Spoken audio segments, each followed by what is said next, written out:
Hola, en el video de hoy les voy a mostrar un super juguete que vuela, que es un avión y vuela de verdad. Bueno, por eso va a estar más adelante y ese adelante es ahora. Cuando yo haga esto, va a aparecer los juguetes en mis manos. Ok, así que en 1, 2, 3. Miren el juguete que tengo. Ok, ahora armarlo. Sí, esto se tiene que armar, no se puede armar solo.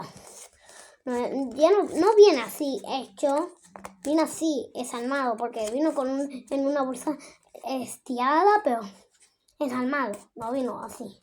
Porque si no la bolsa ya se rompería, porque se estiraría la bolsa. Esas bolsas que se rompen muy rápido, yo las puedo romper. No tenía para abrir, así que lo rompí con mi mano. Ay, va a tardar un poquito.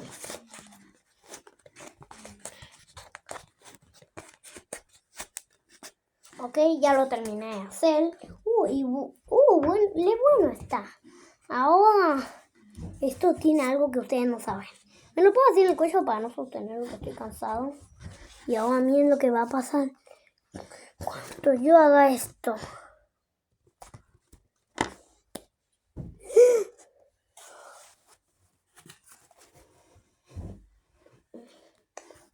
Miren esto. Esto tiene luz. Y miren lo que va a pasar. Voy a volver la... Esperen un minuto. Bueno, ya volví en el video. Es que pasó un problema aquí. Bueno, ahora este avión dicen que vuela. Yo no lo escribo, así que vamos a probarlo. 1, 2, 3. ¡Voló muy bien! Pero se chocó, ya vuelvo. Otra vez, lo tiro otra vez. Buenísimo, abuela. Ya vuelvo. Bueno, como ya vuelvo,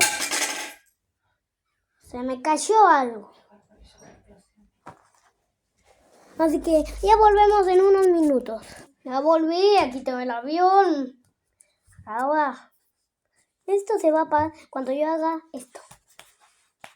Es lo que ya hice antes. Perdóname por eso, que me lastimé un poco. Bueno, ahora miren. 1, 2, 3. Y se apagó solo. Qué cool, ¿ok? Ahora, como ya saben que vuela, espero que todos se suscriban a mi canal que se llama Ben07, porque tengo 7 años. Sí, se parece lo que pasa a mi propio. Bueno, ahora que todos se suscriban a mi canal. ¡Chao!